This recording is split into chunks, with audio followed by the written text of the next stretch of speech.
Coucou tout le monde, c'est Clem Coco. On se retrouve pour une nouvelle vidéo qui aura pour thème la review du 4e épisode de Koh Lanta, le feu sacré, la saison qui est actuellement diffusée sur TF1. Et avant de vous dévoiler un peu ce qui s'est passé dans les nouvelles aventures de Rudy, de Tania ou d'Anne-Sophie, je voulais une nouvelle fois, on ne lâche pas directement comme ça, sans passer par les préliminaires, vous remercier pour tout votre soutien, tous vos commentaires, toutes vos réactions. Vraiment, vous êtes au top. Sans vous, je ne crée rien. Je le dis à chaque fois, je le répète, je le rabâche. Et peut-être que vous en avez marre et que même vous passez à l'autre chapitre tellement que vous avez marre que je vous remercie. Mais vraiment, sans vous, je ne suis rien. Je le répéterai jamais assez. Donc, merci. Merci pour votre fidélité, tous vos commentaires, toutes vos vues. Ça fait vraiment plaisir. C'est génial de débattre avec vous. Donc, encore 1000 fois, merci. En tout cas, si vous ne voulez pas louper les prochaines vidéos de Clem Coco, qu'est-ce qu'on fait? On s'abonne à la chaîne. On n'oublie pas également de déclencher la cloche de notification si on ne veut rien louper. Vous pouvez vous perdre dans l'onglet communauté. En ce moment, il y a le tournoi de votre candidat préféré dans les All-Stars. Donc, on n'hésite pas à soutenir le candidat qu'on aime le plus et pas forcément le meilleur. Vous pouvez mettre un pouce bleu à la vidéo, ça fait toujours plaisir. Vous pouvez également me suivre sur les réseaux sociaux. J'essaie de poster fréquemment, donc on n'hésite pas à me suivre sur Instagram. Et donc, c'est parti. Nous allons découvrir ce qu'il s'est passé dans cette fameuse saison du feu sacré. Donc, nous rentrons dans l'épisode avec une musique plutôt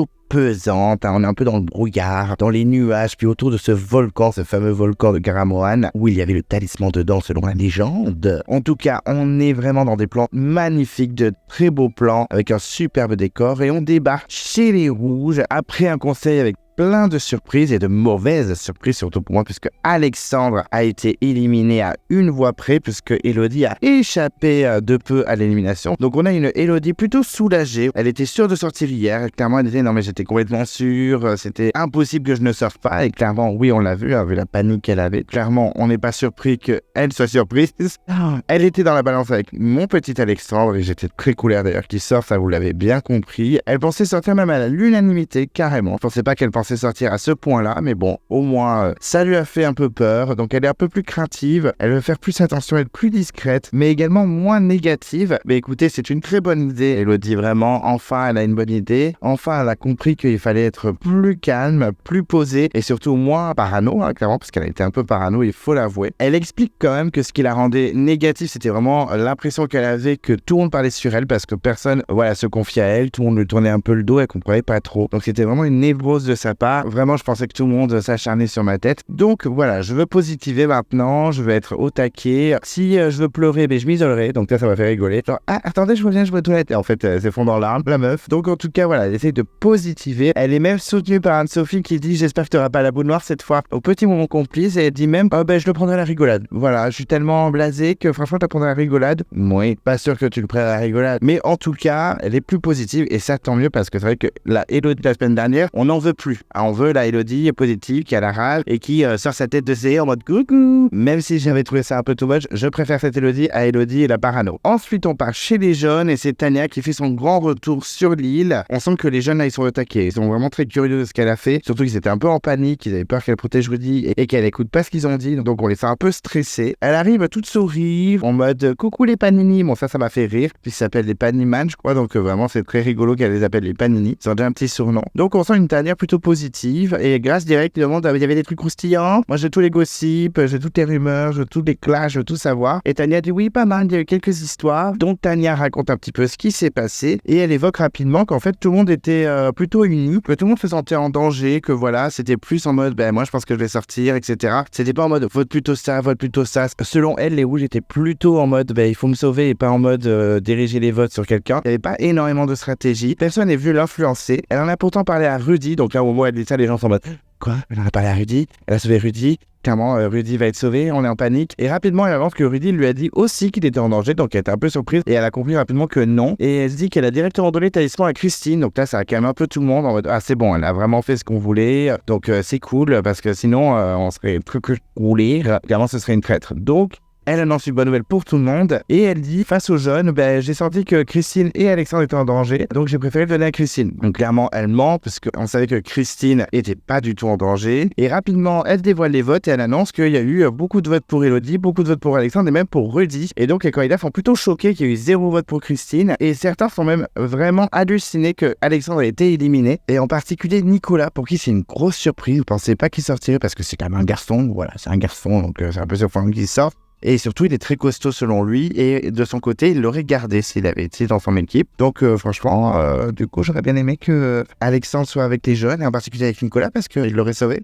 Donc un peu dommage, clairement. De son côté, Tania, elle a fait son travail, voilà, elle reste évasive, elle veut pas faire de vagues, clairement, elle est en mode, ok, moi j'ai rempli ma mission, voilà, tranquille, après moi je pars dans les stratégies, tout ça. Elle fait un peu la meuf perdue, voilà, elle veut pas non plus trop se mouiller. Et Quentin, de son côté, est agréablement surpris, voilà, parce qu'il est vraiment choqué, ça m'a un peu tué, j'avoue, quand j'ai vu sa tête en mode, je suis choqué, elle nous a pas trahi, elle a pas sauvé Rudy. Un peu surpris, il lui dit même, Tania, elle dit, merci de le reconnaître. Il a l'air content, le Quentin, ils sont même convaincus, je me dis, c'est bon, peut-être que ça va aller mieux avec Tania. Spoiler alerte, non, clairement, il va pas lui faire confiance longtemps, mais en tout cas, sur le coup, il était plutôt content. Donc c'est le principal. Pour Frédéric, elle a fait le job, voilà, il lui avait dit de sauver Christine, elle a sauvé Christine, donc il est content. Grace aussi est plutôt contente, elle dit que voilà, elle reste dans la ligne des jeunes, c'est très bien, donc tout le monde est un petit peu rassuré, parce que je pense qu'ils étaient pas mal inquiets, elle a laissé un petit peu avoir le pouvoir au niveau des rouges, donc ils sont rassurés. Mais elle, de son côté, clairement, voilà, elle dit, j'avais grave menti, moi je reste sur 2 alliances, un peu chez les jeunes, un peu avec Rudy, je m'en fous un peu. Et là, elle va voir Benjamin. Et c'est le moment où elle balance tout en disant, mais Christine n'était pas du tout menacée, MDR. Mais pas du tout, en fait, on l'adore sur le camp, il n'y a aucun problème. Benjamin a confié même qu'il trouve que Tania a bien joué, qu'elle a bien fait semblant, etc. Bonne joueuse, Tania, peut-être plus stratégique qu'on le pense. Et elle dit même, on va défoncer tous les jeunes.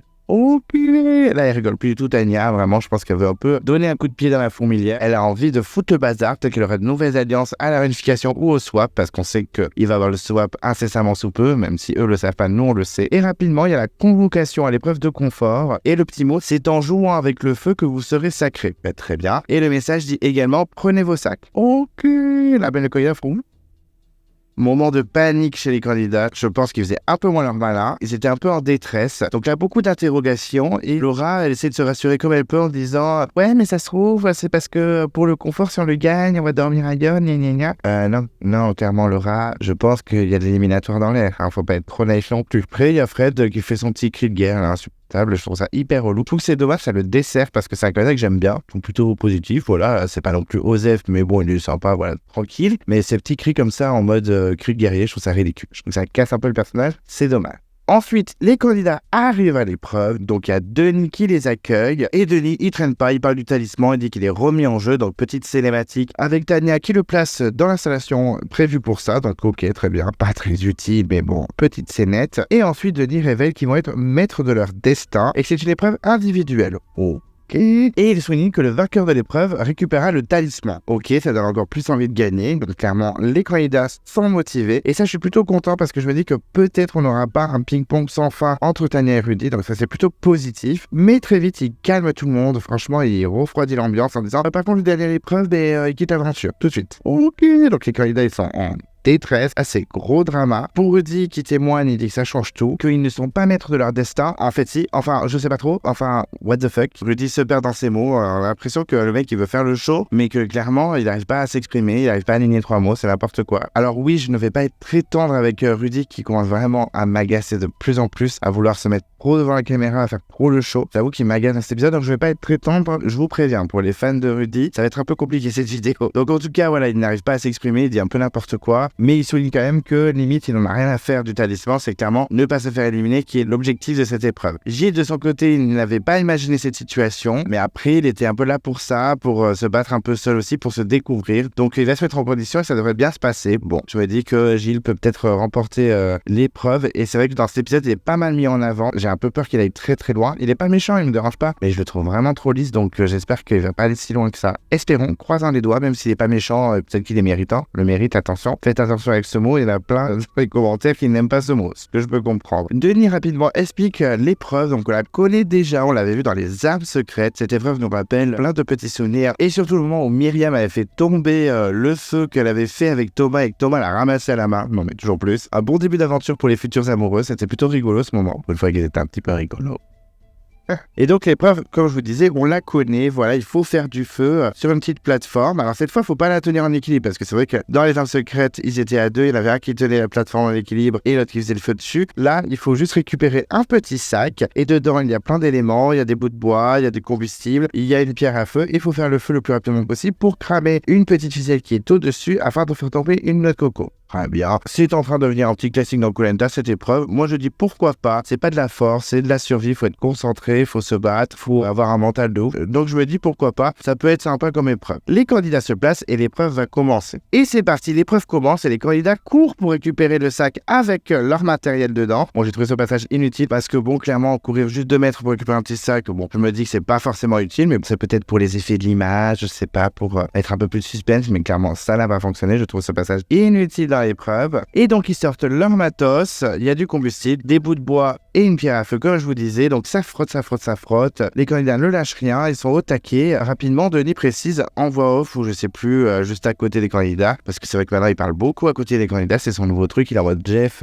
de Survivor. Et il précise que c'est pas si facile de faire du feu avec une pierre à feu. Très bien. Alors moi, je vous avoue que je n'ai jamais tenté de faire le feu de ma vie, donc je ne sais pas si c'est si difficile que ça, mais clairement, je pense que c'est. J'ai jamais tenté. Je crois qu'une fois j'ai tenté avec une paire de lunettes sur une feuille quand j'étais gamin. C'était un échec. Donc clairement, je pense que ça doit pas être si simple que ça. Et rapidement, mais celui qui sort du lot, c'est clairement Gilles, qui est très colère. Il en a fumé très rapidement. Et rapidement, ça flambe de malade. Il a vraiment la rage. Vraiment, j'étais choqué. Il a été ultra rapide. Alors, on n'a pas le temps, à moins que j'ai pas été assez attentif, mais on n'a pas le temps qu'il a mis à remporter l'épreuve, mais c'était ultra rapide. En 3 secondes, il a du feu. C'est en mode de la guerre du feu. Le mec, il a pas le temps. Je me suis dit que c'était vraiment abusé. Il est vraiment trop vénère. Et en 3 secondes, je me suis dit, bon, bah, c'est bon, il va avoir le talisman, c'est réglé, quoi. Vraiment un candidat très, très, très, très sérieux. Et effectivement, en 3 secondes, voilà, il crame sa ficelle et il remporte le jeu. Il a le talisman. Je me dis, bon, Gilles, je trouve lisse. Est-ce que avoir le talisman, ça va le rendre un peu plus intéressant? Il va être un peu plus joueur. Spoil alerte. Non. Plus non que oui, d'ailleurs. Hein, clairement, pas un candidat ultra stratège non plus. Et d'un coup, de son côté, Clémence a des flammes. Je me dis, super, génial. Voilà, moi, ça me fait pas trop plaisir parce que je suis pas fan. Et Julie aussi également. De son côté, ça va, les deux filles, elles sont plutôt bonnes. Tania et Grace aussi à leur tour. Franchement, j'étais un peu surpris par Tania. Je me dis, ah bah, elle est pas si nulle que ça. Tout le monde dit qu'elle est nulle, mais finalement, elle s'en sort bien. Donc, j'étais plutôt content pour les deux filles parce que j'aime les deux filles. Et oui, je suis un peu team Tania. Je vous avoue que plus on s'acharne sur elle, plus je commence un peu à la défendre. Et je trouve qu'elle joue pas si mal que ça. Enfin, à part la fin de l'épisode. Mais en tout cas, je trouve que là, elle était plutôt efficace. Et rapidement, Clémence sent que ses flammes vont pouvoir cramer sa ficelle. Donc là, elle est en mode position, elle bouge plus. On a l'impression qu'elle invoque les dieux du feu. Et d'un coup, c'est bon pour Clémence. Elle est deuxième de l'épreuve, qui est plutôt pas mal, même si je l'aime pas. Hein, faut l'avouer, elle est plutôt bonne dans les épreuves. Et rapidement, elle se jette dans les bras de Gilles. Ils se disent quelque chose. Et j'ai pas entendu ce qu'ils disaient. Donc si quelqu'un sait, n'hésite pas à le mettre dans les commentaires parce que j'ai pas trop entendu ce qu'il disait. Et ensuite, c'est au tour de Nicolas d'avoir du feu. Donc moi, je l'aime bien, Nicolas, même si bon, il est un peu trop pro-mérite, mais j'étais un peu content pour lui. Et Tania, ça flambe vraiment. Et ça fonctionne. Elle est troisième. Elle réussit à brûler sa ficelle. J'étais en mode, mais c'est une blague. Tania, troisième de l'épreuve pour faire du feu. Vraiment chapeau à elle. Grace est quatrième. Donc là aussi, j'étais plutôt content. Et là, Nicolas, ça brûle vraiment fort. Donc je me suis dit, ça y est, ça va être le suivant. Surtout qu'à côté, il n'y a pas beaucoup de feu. Il y a très peu de candidats qui ont du feu. Donc je suis plutôt content pour lui. Mais j'étais surtout choqué par certains. Comme par exemple Elena. J'avoue que je m'attendais à ce qu'elle ait du feu plus rapidement. Ou même Christine, qui se joue la pro de la survie. Ou même Martin, qui avait fait le feu dans son équipe. Donc j'étais un peu surpris qu'il soit toujours pas dans le game. Et rapidement, c'est bon pour Nicolas aussi. Et c'est vrai que là, c'est le cinquième. Et on a que des jeunes qui ont remporté le jeu. Donc Denis le précise fortement. Mais de leur côté, Anne-Sophie et Laura, ça avance. Elles commencent à pas mal avancer. Ils vont peut-être cramer bientôt leur ficelle. Benjamin également a du feu. Et pour Laura, c'est bon. C'est la 6e candidate à se qualifier. La 6e jaune. Denis, il insiste vraiment sur ce fait-là. Qu'il n'y a que les jeunes qui se qualifient. C'est vrai que c'est assez surprenant. Malheureusement pour Anne-Sophie, ses flammes se calment un peu. Elle commence à descendre. Donc c'est mal barré pour elle finalement. Après, c'est Benjamin qui se qualifie. Donc déjà 7 candidats et 7 jaunes. De son côté, Frédéric a enfin du feu. Ça y est, ça commence à être positif pour lui. Martin et Elena également. Ça y est, ils ont enfin trouvé la méthode. Ainsi que Esteban qui commence à aussi avoir des flammes. Donc c'est cool pour tout le monde. Et d'un coup, c'est bon pour Frédéric. Il est le 8e candidat et le 8e jeune. Donc vraiment, les jeunes ont été excellents sur cette épreuve. Anne-Sophie, ça y est, c'est bon pour elle aussi. Première rouge a réussi à se qualifier. Donc c'est top pour elle. Même si je suis pas fan et qu'elle a trahi moi Alexandre. Mais j'avoue que bon, c'est bien pour elle. Félicitations à elle. Et surtout qu'au moment moment où elle remporte, elle dit la phrase putain de merde ou quelque chose. Et c'est vrai que c'est une phrase qu'on entend dans le pré-générique, en vrai, que c'était dramatique. Et en fait, ils ont bien monté la production en mode on croit que c'est un truc dramatique, mais pas du tout. C'est un moment plus de joie et de libération pour Anne-Sophie. Donc, pas mal au niveau du montage. On peut s'y perdre. On peut croire des choses, en fait, non. De son côté, Martin est qualifié à son tour. On a une Élodie, par contre, qui pète un câble. Clairement, elle n'a toujours pas de feu, commence à s'agacer, commence à râler. La négativité d'Élodie est parmi nous, elle revient. Elena, elle est au taquet. Franchement, elle lâche pas l'affaire, elle continue et elle se qualifie. Donc, chapeau à elle. Et il reste plus que 6 personnes. Donc là, le stress monte, la pression est parmi nous, mais c'est Quentin qui semble le mieux placé des 6 malgré sa ficelle hyper capricieuse parce que c'est vrai qu'elle se fait cramer 1000 fois mais elle lâche pas. Même lui il râle, il fait bon allez c'est bon et finalement c'est bon pour lui, ça y est, la ficelle a enfin lâché et donc il reste plus beaucoup de candidats, il reste que des rouges en plus et c'est la grosse galère pour Christine, vraiment elle a rien du tout, c'est vraiment la panique totale pour elle. Mais Julie de son côté se qualifie, Esteban en suivant, franchement ça y est, Esteban c'est bon, il est qualifié, ils sont plus que 3, il reste Élodie, Rudy et Christine et Élodie pète un câble vraiment, je me suis dit mais calme-toi, détends-toi, tu es en train de te tirer une balle dans le pied, c'est vraiment n'importe quoi, calme-toi, c'est du mental, il faut se concentrer, et vraiment c'est un massacre, personne n'a du feu, ils sont vraiment en retard sur tous les candidats qui sont qualifiés, et d'un coup ça y est, venu nulle part, Rudy a de la fumée, et il transpire comme jamais, on sent qu'il est vraiment concentré, on a même les flammes qui sont là, par exemple chez Christine il se passe rien du tout, pas de fumée, pas de feu, rien du tout, et là d'un coup ça y est, Élodie, elle a de la fumée à son tour, donc on a d'espoir pour la grosse menacée au dernier conseil, mais c'est Rudy qui réussit enfin à brûler sa cordelette, et c'est un soulagement pour le candidat. Par contre, il fait un peu trop son show. Il est vraiment en mode waouh, comme s'il avait gagné en premier, comme s'il était arrivé deuxième, ou non, tu es arrivé avant-dernier. Enfin, c'est un peu pitoyable comme prestation. Donc, fais pas trop ton show. Ça me rappelle Claude dans la guerre des chefs, dès qu'elle se qualifiait, genre 8e ou 9e, elle a sauté de joie comme si elle avait remporté les Jeux Olympiques. Calme-toi. Donc, un peu surpris par cette réaction un peu excessive. Élodie a enfin des flammes. Ça y est, elle commence à bien avancer. C'est la panique chez Christine, mais vraiment la pro de la survie. Je sais pas où, mais là, elle a pas du tout confirmé son statut de la remplaçante de Chantal niveau survie. Un peu déçue. Élodie panique, elle se booste, elle se parle à elle-même, comme la semaine dernière, elle lâche pas. Surtout que là, elle peut s'inquiéter parce que Christine a grave de fumée. Donc là, c'est la pression, un gros duel féminin pour la dernière place, pour pas se faire éliminer. Et là, Christine a du feu et elle met grave de combustible par-dessus, elle est en mode, j'ai la rage, je mets tout, vraiment, je le démonte, je veux que le feu prenne en 3 secondes. Et c'est vrai que Denis précise en voix off qu'elle peut étouffer son feu, ce qui n'est pas faux, même moi j'y ai pensé. Alors j'y connais rien en survie, quand j'ai vu ça, je fais, mais non, mais tu as tout étouffé, non? Petite réflexion de Clem Coco sur le feu. Mais rapidement, en fait, sa technique fonctionne et elle réussit à brûler sa cordelette et elle se qualifie pour la dernière place et c'est donc Élodie qui est dernière et c'est donc fini pour la candidate un peu délurée de la saison, qui est passée par toutes les émotions, hein, la joie, la folie, la peur, la tristesse, la trahison. Elle s'isole, elle pleure de son côté, elle est vraiment dégoûtée. Elle dit même que c'est la pire élimination qui soit. Rapidement, elle dit à Denis qu'elle est amère, mais qu'elle a dit en même temps c'est mérité. J'ai pas été bonne, voilà, j'ai été mauvaise, je mérite d'être éliminée. Donc c'était un peu triste quand même si la semaine dernière elle est devenue un peu psychopathe, elle m'a fait un peu peur et du coup elle m'a un peu gonflé, je l'avoue. Là, c'est vrai que j'étais un peu triste quand même pour elle. On a même Elena qui lui remonte le moral et qui la complimente. Donc vraiment, ceux qui disent encore que Elena est hautaine et méchante pour regarder les images. Hein. Et Elena est très contente de l'avoir choisi dans son équipe. Elle dit que c'est vraiment un couteau suisse, qu'elle avait beaucoup de bonne humeur, qu'elle avait beaucoup de choses à apporter à l'équipe, mais qu'il faut absolument qu'elle fasse plus confiance et qu'elle croit vraiment en elle. Donc j'ai trouvé ce moment assez joli, elle la booste. C'est vraiment plutôt sympa de la part d'Elena. Donc j'ai trouvé ça vraiment cool. Denis la félicite à nouveau pour sa détermination. En tout cas, voilà, ça reste une candidate qui aura marqué ce début d'aventure. En l'espace de 3 épisodes, elle a quand même bien marqué l'aventure. Donc chapeau à elle. C'était pas forcément ma candidate préférée, mais je l'ai quand même un peu soutenue. C'est triste pour elle. Donc elle s'en va. Par contre, c'est pas très émouvant au niveau des candidats. Ils sont tous en mode, au revoir, Elodie. Au revoir. Ouais, puis ça. Voilà, on passe à autre chose, s'il vous plaît. Ok.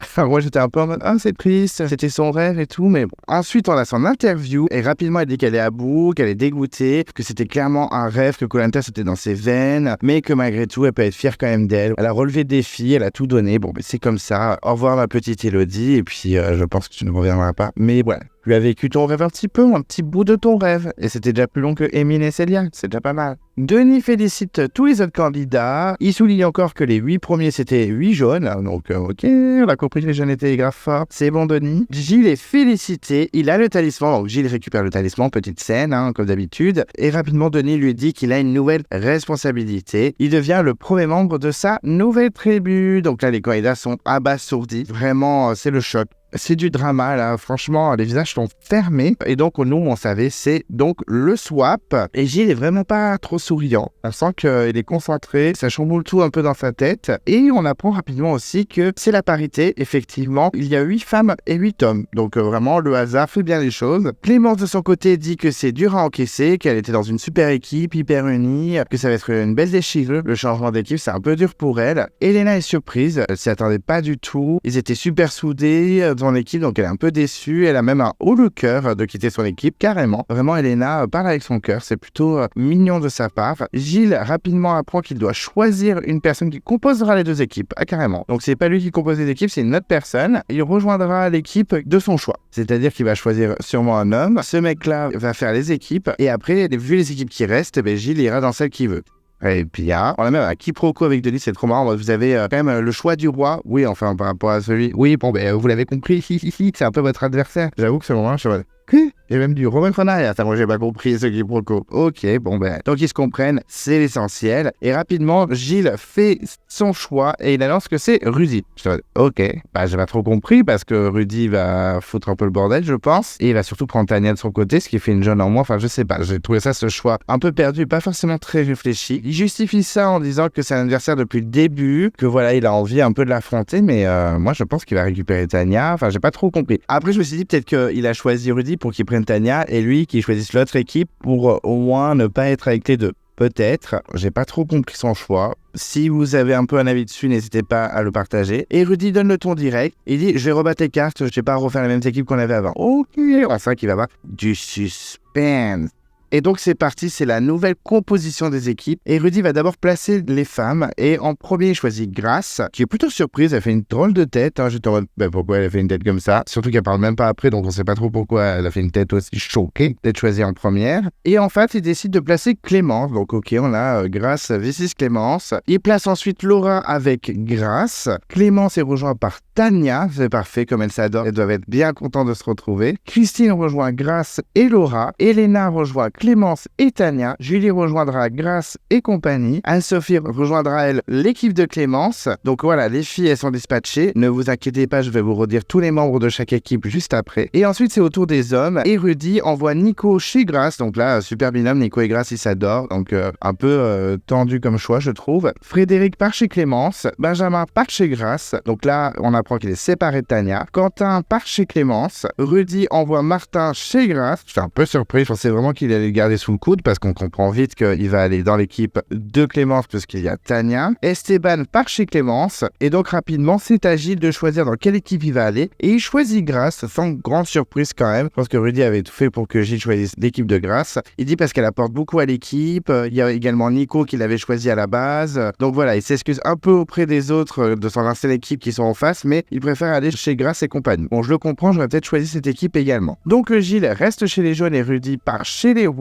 Et donc au niveau de la composition des équipes, on a chez les jaunes Grace, Laura, Christine, Anne-Sophie, Nicolas, Benjamin, Martin et Gilles. Et chez les rouges, on a Clémence, Tania, Elena, Julie, Frédéric, Quentin, Esteban et Rudy. Donc on apprend rapidement que les ex-jeunes sont en supériorité numérique chez les nouveaux jeunes, donc dans l'équipe de Grace, et les rouges sont plutôt équilibrés. Effectivement, il y a 4 rouges et 4 jeunes, mais attention, puisque Rudy et Tania sont très proches, et donc elle peut vraiment s'allier aux anciens rouges afin de virer un ancien jeune, ce qui est clairement possible. Et je me suis dit, ça va finir comme ça l'épisode, ça va être un ancien jeune qui va sauter, style Frédéric, Quentin ou Clémence. Je me suis dit, le suspense sera mort. Mais pour une fois, spoil alert, le suspense était plutôt là, ça fait plaisir. Au niveau du riz et du kit de pêche, parce qu'effectivement, ils avaient gagné du riz et des kits de pêche avec les anciennes équipes, Denis explique rapidement qu'il va faire la part des choses, il va faire le fair play, et effectivement, le riz sera partagé en deux. Ok. Et chaque équipe aura un kit de pêche complet. Ah d'accord, donc en fait, ça sert à rien de se battre pour les conforts, c'est pour au swap avoir la même récompense. C'est un peu dégueulasse pour certains et un peu trop facile pour d'autres, je me trouve. Ce n'est que mon avis, mais je suis pas fan de l'idée. Pour moi, ça a été gagné par les jeunes, donc les nouveaux jeunes en profitent, et tant pis pour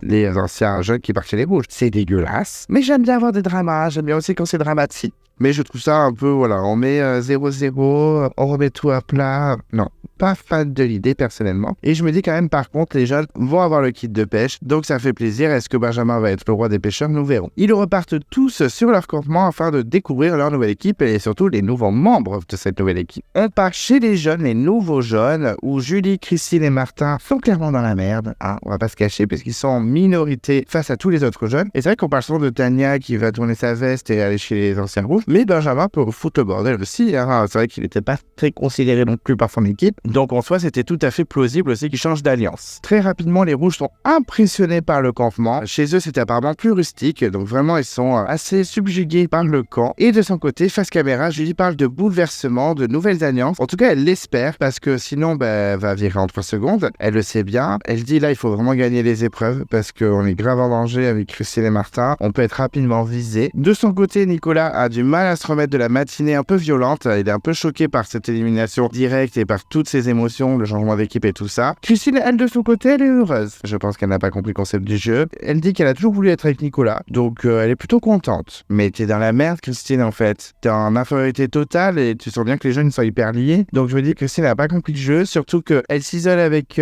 Julie en mode dans la mer, on discute, blablabla. Mais mélangez-vous aux autres, faites des alliances, enfin je sais pas, jouez vraiment. Alors peut-être pas aussi violent et en mode trop rapide, mais en mode on discute tranquille au début, coucou, j'apprends à vous connaître. Non, ça discute juste toutes les deux en mode mais dans la mer, faut qu'on fasse quelque chose. Ben oui. Peut-être essayer de vous intégrer, ce serait déjà pas mal. Surtout que Christine dit que s'ils perdent, clairement, elle peut sortir. Donc, je n'ai pas compris pourquoi elle était contente. Alors qu'elle était hyper bien placée dans son équipe d'avant, mais bon, ok. Et là arrive le moment de Grace et Martin autour du feu. Et là, je vous avoue que Grace m'a fait beaucoup rigoler. Alors, je sais que pas mal d'entre vous, on l'a trouvé relou, qu'elle est chiante, qu'elle râle et tout. Moi, j'ai trop kiffé. Parce que c'est vrai que Grace et Martin parlent du feu. Et on a un échange qui se complique assez rapidement. On sent que c'est un peu tendu. Grace veut faire comme elle veut. Et Martin va un peu imposer son style, mais version Martin, en mode subtil, mais pas trop. Et c'est vrai que Grace face caméra pète un câble et elle dit qu'elle est vraiment agacée par les directives de Martin. On sent que Grace peut avoir Martin dans son viseur assez rapidement et elle clash pas mal en disant mais tais-toi. Ou alors moi, dans mon expression, on dit bouche ou fesse. Alors, je ne connaissais pas cette expression. Si certains connaissent la signification exacte, mais ça m'a buté. Moi, comme on dit chez moi, bouche ou fesse. Ok,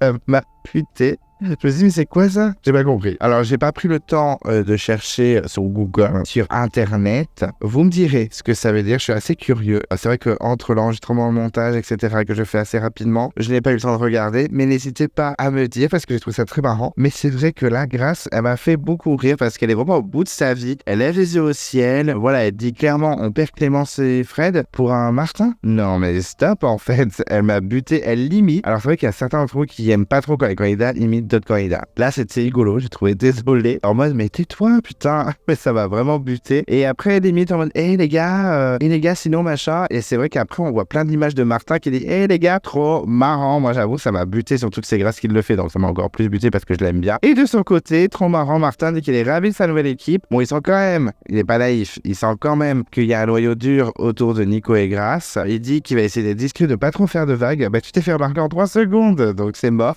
Il sait que ça va être dur de s'intégrer, clairement. Et de l'autre côté, on a Gilles qui dit à Grace qu'il est content quand même de la supériorité et de tous les choix qui a été fait à ce soir. Mais Grace est fatiguée, clairement. Elle continue à s'acharner sur le pauvre Martin. Elle lui casse du sucre dans le dos. C'est vrai qu'elle est en mode j'en peux plus, je craque, pourquoi on a Martin sur le camp? Donc je suis sûr que là, il y a pas mal d'entre vous qui ont dû pester contre Grace parce qu'elle râle beaucoup contre un candidat qui vient juste d'arriver dans son équipe. Et rapidement, on a un nouvel échange entre Grace et Martin. Et c'est vrai que Martin évoque le fait que ils sont 3 rouges contre 5 anciens jaunes. Et Grace le calme direct en disant d'abord le but c'est de gagner les épreuves en fait. Certes Grace, j'avoue que je t'adore, mais là comprends aussi Martin qui se sent un petit peu en danger et que s'il y a une épreuve qui est échouée qui va au conseil, Christine, Julie et Martin sont dans la merde. Donc c'est vrai qu'elle est en mode non mais on se concentre pas sur ça, on se concentre sur les épreuves. Mais bon, dans ta tête, Grace, tu sais très bien que tu es allié aux 4 autres jaunes et que tu vas dégager les rouges un par un. On va pas se mentir. Mais par contre, je sens que ce petit duel Martin-Grace va peut-être me plaire. Cette petite rivalité va sûrement faire vibrer les prochains épisodes, donc je suis assez impatient. Même si je trouve que Grace s'acharne un petit peu, même si je la trouve très drôle, je me dis que ça peut être plutôt rigolo à regarder et à découvrir.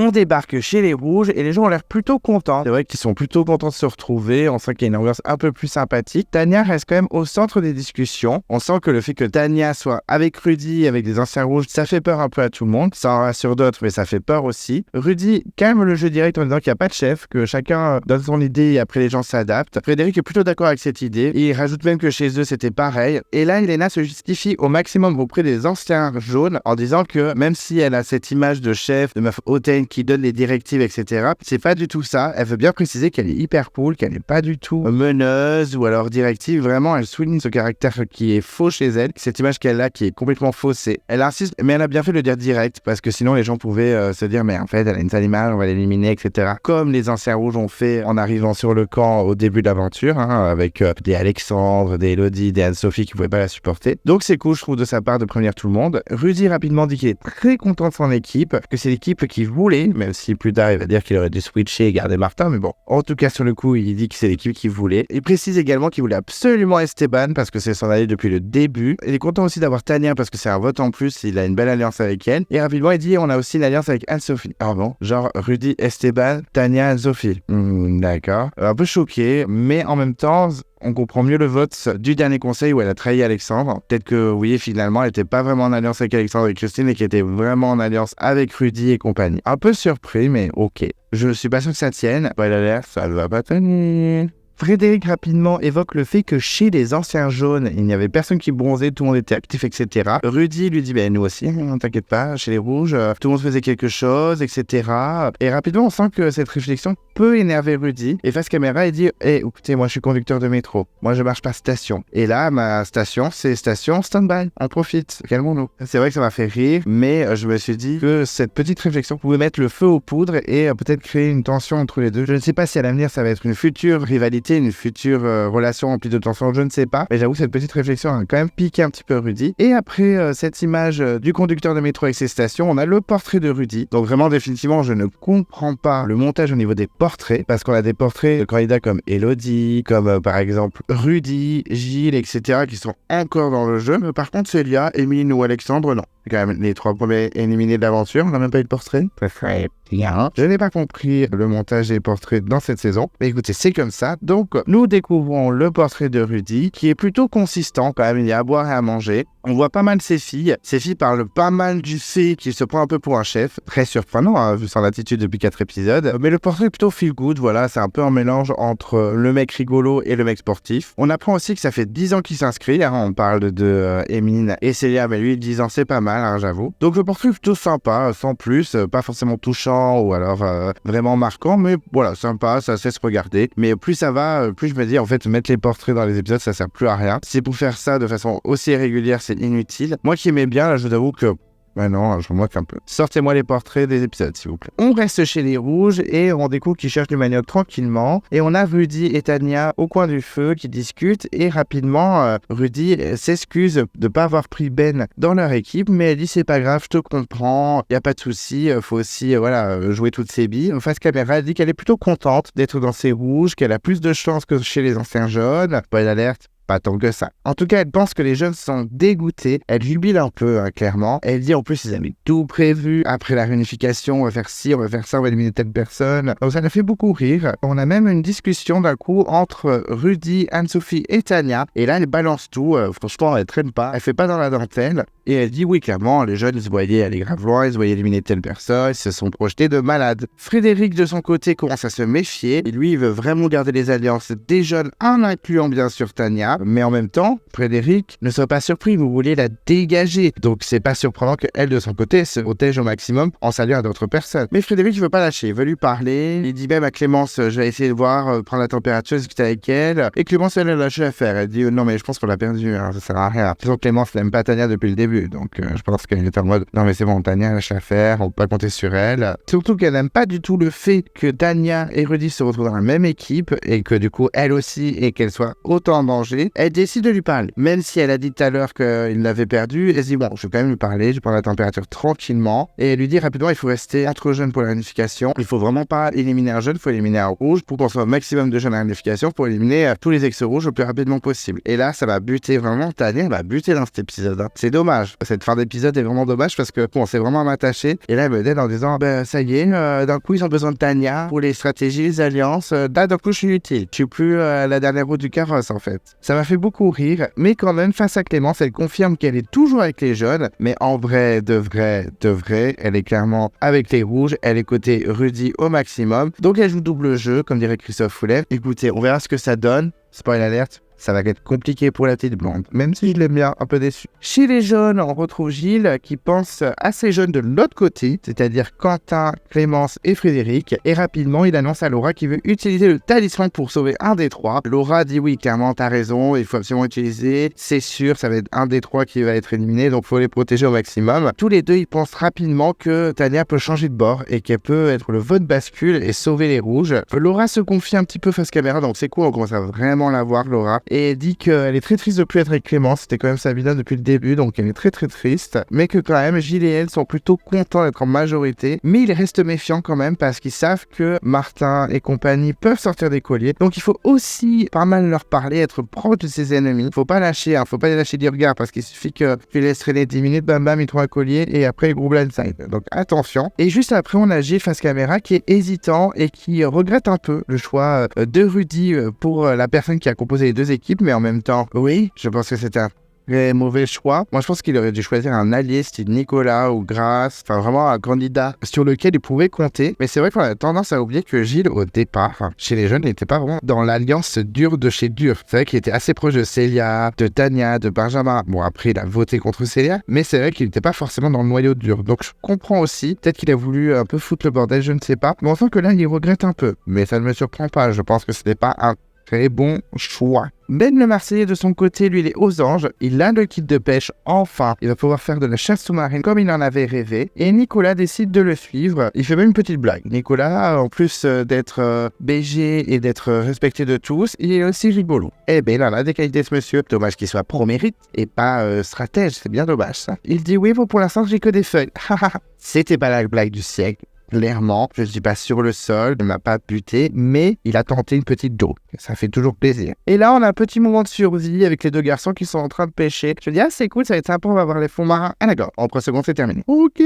Vraiment, un petit plan de 3 secondes dans l'eau. On les voit autour des coraux avec 3 petits poissons mignons. Et il revient avec 36 poissons sur son fusil à harpon en mode, ah, c'est bon, j'en ai pêché 7 MDF. Ah, d'accord. Donc, apparemment, ils ont passé un bon moment. C'était cool, mais on n'a rien vu. C'est pas très agréable. C'était pas forcément les plans les plus intéressants pour moi la série, mais minimum, quand même, respectez-nous. La semaine dernière, on s'est tapé 4 heures de travaux pratiques à faire du riz. Et là, on se tape 2 millisecondes de pêche. Un peu déçu. Mais bon, Benjamin de son côté est reboosté. Il est plutôt heureux. Nicolas aussi. Ils ont passé un super moment ensemble. C'est plutôt cool. Ils se rapprochent. Peut-être qu'ils seront de futurs alliés par la suite. Donc, c'est plutôt sympa. Et malheureusement, pour Martin, avec Julie, ils font la constatation. Ils sont beaucoup plus gros que ceux qui pêchaient chez les ex-rouges. Donc, ça calme un peu les égos de certains. On part ensuite chez les rouges et plus précisément sur le bord de plage où on retrouve Rudy qui cherchait à manger, entre guillemets, et il a trouvé une arme stratégique. Ah d'accord, en 3 secondes. Surtout que ça n'a pas été filmé en mode Bruno Joe off. Donc ça m'a agacé. Je me suis dit, ça se trouve, la prod a fait un Rudy.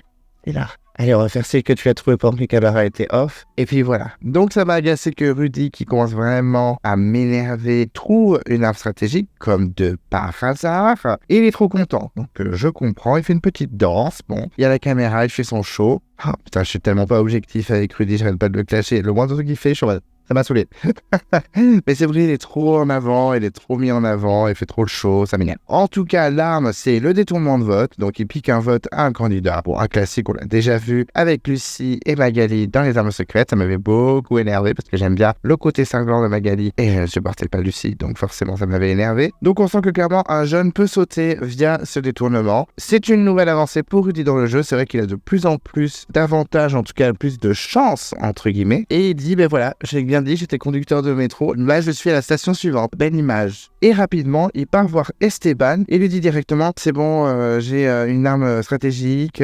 Je te dis, ah d'accord. et ils veulent éliminer soit Frédéric, soit Quentin. Je suis en mode, ah bon, moi j'aurais plus pensé qu'ils allaient viser Clémence, parce que c'est la entre guillemets plus faible des trois. C'est pas une candidate faible, loin de là, parce qu'elle est plutôt forte, mais c'est la plus faible des trois. Je me dis, ils vont penser à l'équipe et vous verrez l'élément le plus faible. Et pas du tout. Ils veulent éliminer un des deux garçons, alors qu'ils sont plutôt forts dans les épreuves. Et Esteban, par contre, se méfie de Gilles avec son talisman. Il peut protéger un nom sur qui ils vont voter. Donc c'est vrai que c'est un petit peu stressant. Ils ne savent pas qui il va sauver, donc il va falloir un petit peu le jauger s'il perd l'épreuve et qu'il vient sur le camp. Surtout qu'ils ont peur que ça annule l'avantage stratégique. C'est un peu dommage. Donc les garçons sont contents, mais ils restent quand même sur le qui-vive. Ils sont plutôt méfiants et ils attendent de voir avant de s'exciter de cet avantage. Et je les comprends. Il faut pas vendre la peau de l'ours avant de l'avoir tué. Le lendemain, toujours chez les rouges. On va toujours chez les rouges. C'est vrai qu'on voit beaucoup les rouges. À mon avis, il va y avoir un conseil rouge.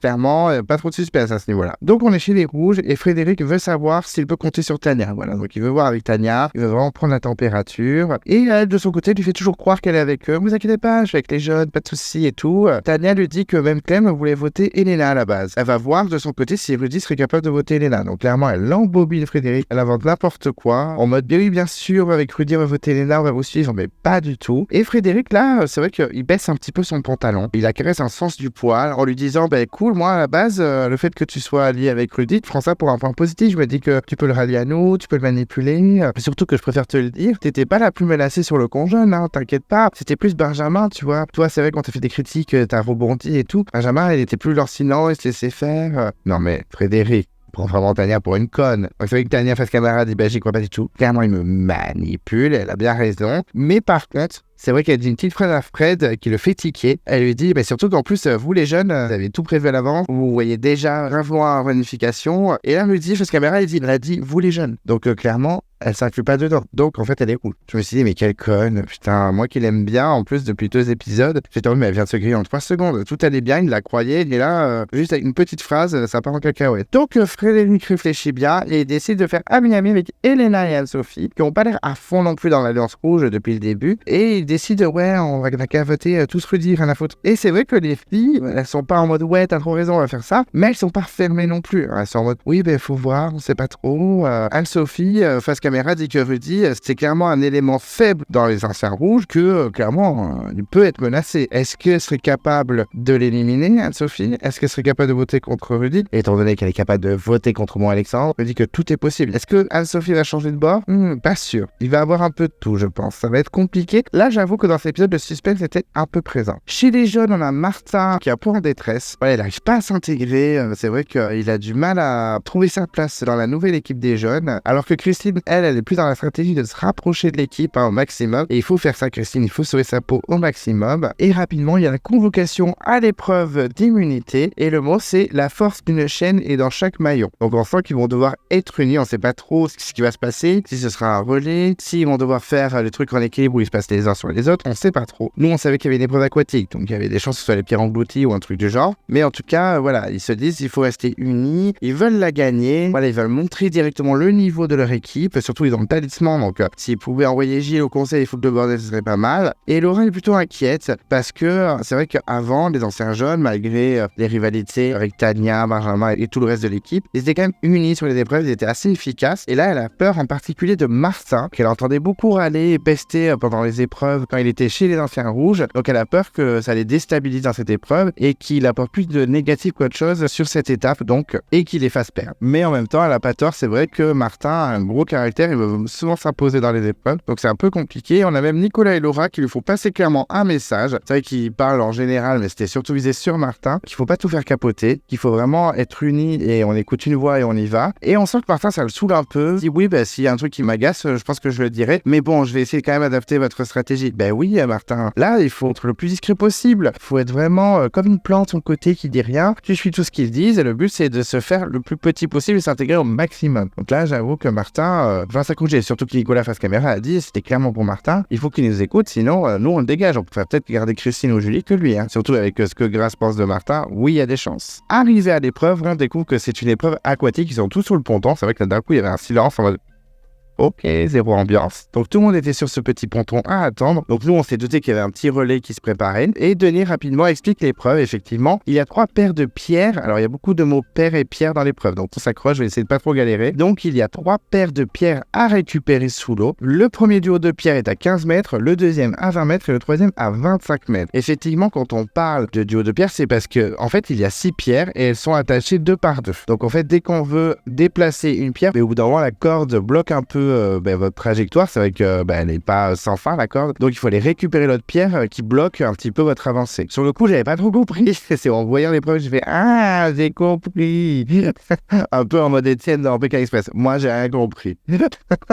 Ça m'a fait rire, j'avoue. Ma stupidité m'a fait rire. Et les pierres sont à une profondeur de 3,10 m. Eh ben, écoutez, ça fait plaisir. C'est pas trop profond, moi. Tranquille. Heureusement qu'il n'y avait pas GG, sinon ça va être un fiasco. Et donc, il faut mettre un ordre de passage des candidats et il est immuable. C'est-à-dire que si c'est Fred, ensuite Quentin et ensuite Rudy, ils ne peuvent pas changer. Oh, la pression est à son comble. Donc, petite discussion entre les équipes et on sent quand même que chez les Rouges, c'est Rudy qui mène la danse et qui donne les directives. Donc, on verra si ça va réussir ou pas. En tout cas, les candidats semblent assez d'accord ensemble et l'épreuve va pouvoir commencer. Et l'épreuve commence et c'est Laura chez les jeunes qui commence et Frédéric chez les Rouges. Et c'est Laura qui est plus rapide. Bon, c'est pas étonnant, elle est photographe aquatique. Donc, elle est à l'aise dans l'eau, donc c'est pas surprenant qu'elle le fracasse. Et Frédéric est bloqué par la corde avec la première pierre et il revient au rivage. Il cherche même pas à chercher la deuxième pierre.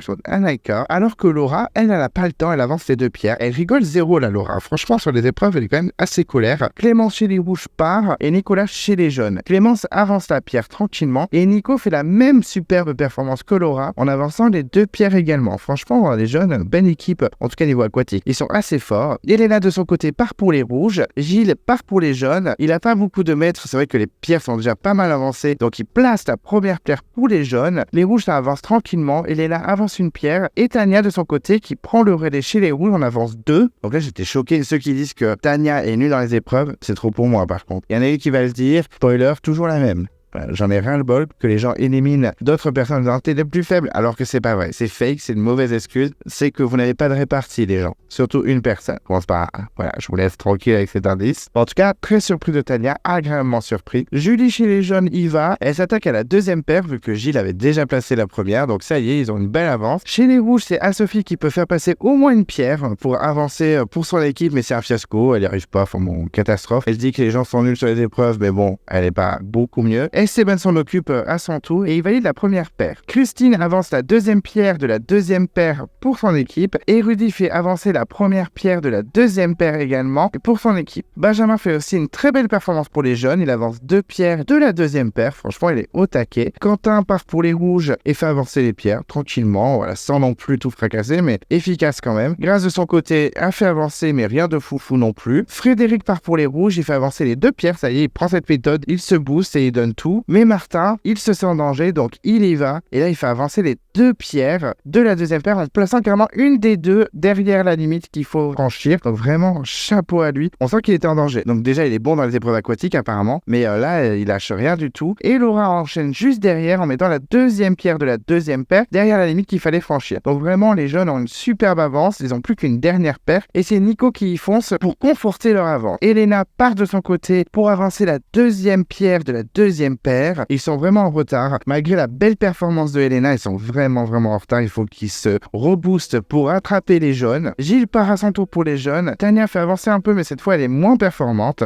Elle fait avancer les pierres, mais vite fait. Gilles, c'est un massacre, clairement. J'ai pas compris. Il touche à peine la pierre, il remonte. Et il est même félicité par Grâce. Donc, j'ai pas compris ce passage. J'étais en mode, ah d'accord. Mais pourquoi tu le félicites? Et il a rien fait, il est nul. Donc, peut-être que j'ai mal compris leur stratégie sur l'épreuve, mais j'ai été troublé par ce petit moment. Esteban, de son côté, place une pierre. Et Rudy place la deuxième parce qu'il était très proche du ponton, parce que Rudy, niveau aquatique, c'est un massacre. Quentin donc part pour les rouges pour la dernière paire. Julie pour les jeunes fait avancer une pierre, tranquillement. Elle est efficace mais sans plus. Quentin fait avancer également pour son équipe, mais Christine ne lâche pas non plus. Elle fait avancer aussi les pierres pour les jaunes. Frédéric a arraché les rouges et fait avancer les 2 pierres encore. Vraiment, il s'est dit, bon allez, je vais tout faire pour faire gagner mon équipe, j'ai la rage. Il tente de rattraper leur retard, mais franchement, c'est Benjamin qui continue de conforter l'avance. Il est ultra efficace. Il fait avancer c'est vraiment bien la troisième paire pour son équipe. Mais Martin enchaîne une superbe performance pour son équipe en faisant avancer comme jamais les deux pierres de la dernière paire. Donc on sent que la victoire des jeunes est pas loin. Elena part de son côté, vraiment elle donne tout. Elena elle essaie de rattraper toute la misère de son équipe. Mais rapidement, c'est trop tard pour Elena et les rouges parce que Laura finit le travail et les jeunes remportent l'épreuve sans difficulté. Clairement, ils ont eu de très très bons éléments comme Laura, Benjamin ou Martin. On les sent vraiment heureux de s'imposer comme ça avec leur nouvelle équipe. Denis félicite les jeunes et en particulier Laura qui a été très très bonne. Elle relate un peu sa technique. Elle est vraiment mise en avant dans cet épisode. J'ai trouvé ça plutôt cool. Martin est vraiment salué pour sa performance incroyable.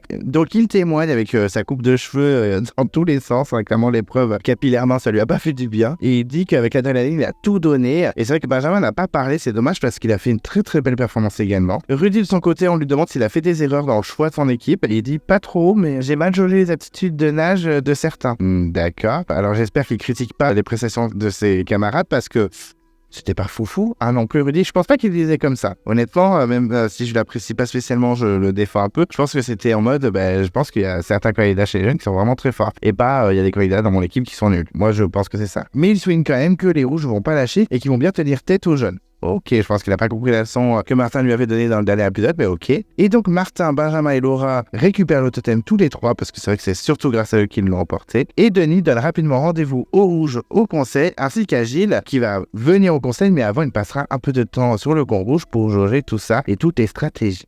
Chez les rouges, c'est la déprime, mais d'un coup, Denis rappelle que Rudy a l'avantage, donc il est sain et sauf. Je me demande pourquoi il dit ça. Ça veut dire que Rudy va sortir. Bon, spoil alert, pas du tout, mais j'avoue que sur le coup, je t'en avais beaucoup, il dit ça en voix off, genre il est serein, il a l'avantage, enfin il a que l'avantage, il n'a pas un collier. Hein. J'ai pas compris pourquoi Denis a dit ça en voix off. Moi, je me suis dit c'est peut-être pour nous mener vers un faux chemin et Rudy va sortir. Ça n'a pas été le cas malheureusement. J'aime bien kiffer qu'il sorte, mais ce n'est pas ça. En tout cas, de son côté, elle est là positive en disant qu'il y avait pas mal de bons nageurs de ouf de l'autre côté, donc c'est normal qu'ils aient gagné. Et c'est vrai que rapidement, Elena, face caméra, dit qu'elle est un peu deg en fait de se donner à fond dans les épreuves, qu'elle n'a pas l'habitude de faire du sport en équipe et qu'elle fait plus des sports individuels. Donc c'est très frustrant de se donner à 100% et de perdre quand même. Et là, je suis sûr que Twitter était en feu en disant ouais, c'est la perte encore grave, avec la ses camarades en disant que s'il perd, c'est à cause de Néa. Alors que pas du tout, je pense vraiment qu'elle témoigne en mode je me donne à 100% et c'est vrai que c'est frustrant de perdre, mais pas en mode si c'est à cause de mon petit camarade, genre il est déboîté. Donc je sais pas si elle a été défoncée sur Twitter, dites-le moi, et je sais que certains d'entre vous vont me le dire. Donc n'hésitez pas à me le dire, mais je trouve que c'était vraiment en mode, voilà, je me donne à 100%, c'est vrai que c'est frustrant de perdre, mais c'est pas en mode tous mes potes c'est tous des petits cons, je les déteste, pas du tout. Enfin bref, voilà, je donne un peu justice à Elena qui est vraiment étriée sur Twitter, donc je la défends un petit peu. Et là rapidement, même avant l'arrivée de Gilles, pas mal de discussions au niveau des votes, et Elena parle rapidement de voter moitié Tania, moitié Quentin. Donc là, un peu surpris qu'elle avait voté Tania alors qu'on sent vraiment qu'elle est proche de Rudy. Surtout qu'elle dit ça alors que Tania est juste derrière. Donc elle n'a pas entendu Tania, mais je suis un peu surpris qu'elle n'ait pas entendu parce qu'elle n'était pas si loin que ça. Et Rudy, de son côté, préfère Clémence Quentin parce qu'il veut vraiment taper dans le jaune dur alors que Tania, elle est plus orange, comme dirait Frédéric la semaine dernière. Et Rudy, face caméra, explique sa stratégie. Il veut que l'alliance des 5, c'est-à-dire les 4 rouges plus Tania, soit solidaire. Comme ça, ils auront 6 votes, étant donné qu'il a piqué un vote à un des 3 ex-jeunes, c'est-à-dire soit Quentin, soit Clémence, soit Frédéric. Et avec ces votes-là, donc ils auront 6 votes, il veut faire 3 Quentin, 3 Clémence, mais il veut surtout pas dévoiler son avantage aux filles. Donc c'est vrai que quand il explique ça, les filles comprennent pas trop, elles sont en mode mais non, du coup si on compte, s'il y en a un qui est protégé par Gilles, si quelqu'un a un collier, enfin ça va être compliqué. Donc ils sont pas très très chaudes, surtout Anne-Sophie. On sent que Anne-Sophie peut faire basculer l'aventure, elle veut voter Tania. Donc là, on se dit que le plan de Rudy s'effrite pas mal. Je pense qu'il aurait dû dire direct en bon ok les filles j'ai un avantage, le but c'est de virer un maximum de jeunes, même si vous voulez virer Tania, peut-être attendre un peu quoi, essayer de s'arranger. Mais non, il veut jouer le mystère, mais en même temps, il dit mais vous inquiétez pas les filles, vraiment, faites-nous confiance, vous inquiétez pas. Clairement, c'est grillé. On comprend qu'il a un pseudo-avantage des filles, on comprend en 3 secondes. Donc vraiment, pas très bien joué les garçons, je trouve. Et c'est vrai que Anne-Sophie n'est pas non plus hyper discrète parce que les garçons se méfient d'elle d'un coup. Ils disent depuis ce matin, elle est bizarre, on la sent plus trop. Surtout que c'est vrai que toutes ses copines sont de l'autre côté, hein, que ce soit Christine ou Julie, elle s'entend pas forcément avec Elena depuis le début. C'est vrai qu'elle a voulu la sortir plusieurs fois, même si elle a bien sorti à la place et ça m'a bien énervé. énervé. Voilà, ils se disent, franchement, Anne-Sophie, on la sent pas tant que ça. Même Tania est assez surprise par cette annonce. Est-ce que vraiment Anne-Sophie va les suivre? On sent qu'elle fait pas mal sa live et qu'elle peut retourner le game. Donc Esteban, ça lui plaît pas trop et il veut prendre la température auprès d'elle, mais elle a pas l'air très ouverte. Franchement, je trouve que cette année, ils sont pas trop en mode mensonge, en mode petite vipère. Ah non, je sais pas, j'en sais rien. Je sais pas ce que j'ai voté. Alors que j'aurais été Anne-Sophie, je suis oui, je vote avec vous, pas de souci. Et là, en fait, Esteban, quand elle a pas l'air très ouverte et qu'elle dit qu'elle sait pas trop quoi faire, au lieu de se dire, bon, clairement, elle est pas trop avec nous, on va falloir s'en méfier, lui, le balance l'avantage de Rudy. Donc, elle est en mode, ah ouais, et tu l'as vu? Il dit, oui, je l'ai vu, je l'ai lu. Moi, je veux le voir parce que j'y crois pas. Ouloulou. On sent une Anne-Sophie un peu exigeante. Et là, quand j'ai vu ce montage autour d'elle, je me suis dit, mais ça se trouve, en fait, elle peut être menacée. Anne-Sophie se faire blindside au conseil, hein, clairement. Anne-Sophie, parce que caméra, dit qu'elle veut pas se laisser faire, qu'elle a pas envie d'être un mouton, qu'elle veut pas suivre. Elle suit que si ça lui apporte que du bénéfice pour elle, que clairement, elle veut jouer, elle veut aussi être maîtrise de son destin. Et je comprends, mais c'est vrai que les choix d'Anne-Sophie, des fois, sont un peu perdus. Et surtout les justifications au niveau des votes, je le souligne, hein, c'est un peu n'importe quoi des fois. Et rapidement, on trouve Elena et Anne-Sophie, qui ne sont pas forcément meilleures amies, mais bon, ils n'ont pas trop le choix, qui discutent et qui veulent casser clairement le binôme Rudy-Tania en votant Tania. Et on a même Anne-Sophie qui propose de voter Rudy. Elle dit, oh, même Rudy, ça me dérange pas. Ok.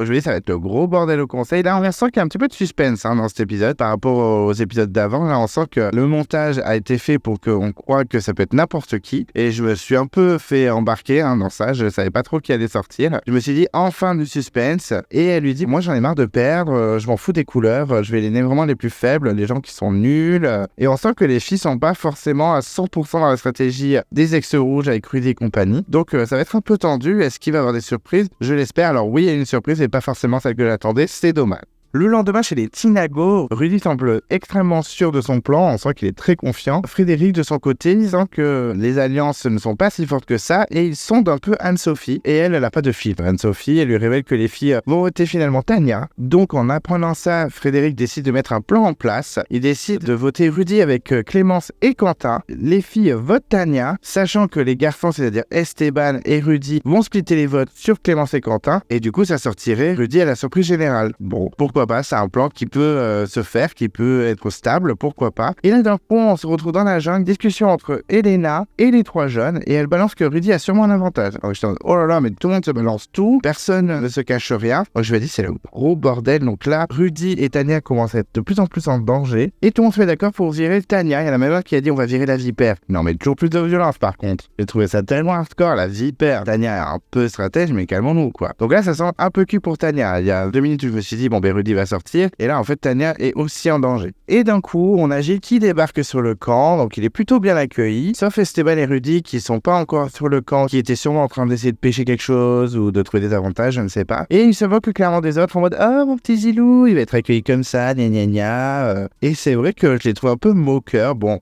ça m'a pas forcément dérangé parce que si je dis ça, on va me dire « Ouais, mais t'as trouvé ça grave drôle que Grace imite Saint-Martin. » Donc, je l'entends. Mais c'est vrai que sur le coup, j'ai dit, c'est les deux rageux, là, ils sentent que ça peut tourner en négatif pour eux, donc ils se moquent un peu. Et Gilles dit rapidement aux candidats qui sont sur le camp qu'il a déjà son idée pour le choix du talisman. Donc on est en mode, ah d'accord, mais tu n'as pas encore discuté avec les gens, mais ok. Et là, Rudy débarque avec ses gros sabots en mode, hé, mon petit Gilou, gna gna gna. C'est vrai que là, Rudy en fait vraiment trop. Il est pas très discret dans ses stratégies. On sent qu'il aime bien le show, les caméras. Donc c'est un peu gênant, c'est un peu gênant l'épisode. Et on a même Esteban face caméra qui clash un peu en disant, ils l'ont tous caressé dans le sens du poil, etc. Ils vont être tous gentils avec lui, mais en même temps, ils sont ultra menacés. Que ce soit Quentin, Clémence ou Frédéric, ils les apprécient pas forcément de ouf, mais ils sont menacés. Donc, reprochez pas aux candidats d'essayer de se sauver au maximum, quoi. Donc, j'ai pas trouvé la remarque Esteban très légitime, mais ok. Et rapidement, Gilles et Quentin se retrouvent. Et Quentin balance tout à son tour. Il dit que Tania, elle est clairement rouge, que c'est mort, elle est plus avec eux, et qu'ils ont fait une alliance avec les deux filles rouges pour sortir Tania. Et là, Gilles tombe un peu dénu, il se méfie un peu. Il a l'impression que les jeunes se sont ralliés au rouge, en mode, on sera en réunification, on verra tous les ex-jeunes. Et Quentin lui fait la promesse en mode, mais regarde-moi dans les yeux, je te jure que non, je suis vraiment jaune, c'est juste que Tania nous l'a fait à l'envers. Et nous, pour se sauver, on n'a pas le choix de faire ça. Et c'est vrai que rapidement, Quentin lui dit, tu devrais protéger Clémence, c'est la plus menacée. Et Gilles s'en complètement perdu. Là, on va avoir un Gilles complètement paumé. C'est vrai que tout le monde va lui dire des choses différentes, donc il est un peu perdu. C'est au tour de Clémence de passer devant Gilles et elle lui balance également les mêmes stratégies. Et c'est vrai qu'il est choqué, il tombe un peu dénu. Elle lui dit que Quentin n'est pas forcément menacé, que c'est plutôt elle. Et Gilles a du mal à y croire. Gilles se dit, mais c'est pas possible que Tania soit stratège. Surtout que quand il retrouve Tania, elle est vraiment en mode tranquille, hyper cool, chill, elle se prend pas la tête. Elle dit que oui, elle est certes proche de Rudy, mais que voilà, elle se sent moins en danger dans l'équipe, qu'elle se sent mieux. Elle est vraiment en mode tranquille, zéro influence. Elle dit pas sauve-moi ou sauve machin. Elle est vraiment en mode hyper sympa avec Gilles. C'est vrai qu'ils s'entendent bien. Ils étaient un peu en alliance au début de l'aventure contre le gros noyau, Quentin, Nicolas, Grace et compagnie. Donc voilà, c'est vraiment plus chill. On est content de se retrouver que stratégie. Et à cause de ça, Gilles est vraiment perplexe. Voilà, il voit pas Tania en mode stratège. Donc on se dit, ça se trouve, vu que tout le monde dit qu'ils vont voter Tania, il va protéger Tania et sacrifier un de ses jeunes. Je veux dire, ce serait trop la base. Bon, spoil alert, ça n'est pas arrivé du tout. Mais j'étais en mode, si Gilles est stratège et qu'il sauve Tania, ça pourrait être grave rigolo. Du coup, il passerait pour le gros trait des jeunes. Ça me ferait beaucoup rigoler, mais ce n'est pas le cas. Malheureusement, c'est bien dommage. Mais c'est vrai que là, le pauvre Gilles est un peu perturbé et je peux le comprendre. Il a gros drama chez les jeunes. Benjamin est à bout physiquement. En effet, il s'est fait très mal à l'oreille, plongeant trop profond pendant ses chasses sous-marines. Et là, sur le coup, j'ai pensé qu'à un truc, vous en doutez, j'ai fait Alexandre Retour. J'étais en mode en mode trop parfait, j'ai trop envie qu'il revienne. Mais bon, vu qu'il y a eu un conseil entre temps, donc s'il y en a un qui revient, ça doit être Tania. Si Benjamin fait éliminer, Tania reviendra, mais je pense que Benjamin va revenir. Donc enfin bref, ce n'est que ma pensée. Mais en tout cas, Nicolas appelle les secours, donc j'y croyais de plus en plus. J'étais en mode c'est triste pour Benjamin, mais si Alexandre pouvait revenir, ce serait trop la base. Benjamin est embarqué à l'infirmerie, donc j'étais en mode ouais, Alexandre is back. J'étais en mode hystérique. Espérons que Benjamin se fasse éliminer au niveau médical et que Alex revienne, mais non, ça n'a pas le cas, clairement, vu ce qui s'est passé à la fin de l'épisode et vu le teaser. Donc je suis un peu triste, je dois vous l'avouer. Je dois vraiment faire mon deuil d'Alexandre. C'est triste, mais j'ai eu un petit espoir et ça, TF1, c'est pas cool de m'avoir fait espérer. On retourne chez les Rouges et c'est Rudy qui décide de retrouver Gilles en mode hyper lourd, hein, quand même. Il est très très lourd, hein, ce Rudy. Je le trouvais plutôt rigolo et fun dans les premiers épisodes, mais là, il commence à me fatiguer légèrement, j'avoue. Et là, on a un peu une séduction entre les deux. C'est vrai que c'est en mode qui bluffe, qui ment, qui dit la vérité. On est un peu en mode partie de poker entre les deux. Et c'est vrai que personne ne veut se dire les choses, mais en même temps, il lance des petites piques, il lance des petits indices. Il y a même Rudy qui lui confirme que Tania est vraiment rouge.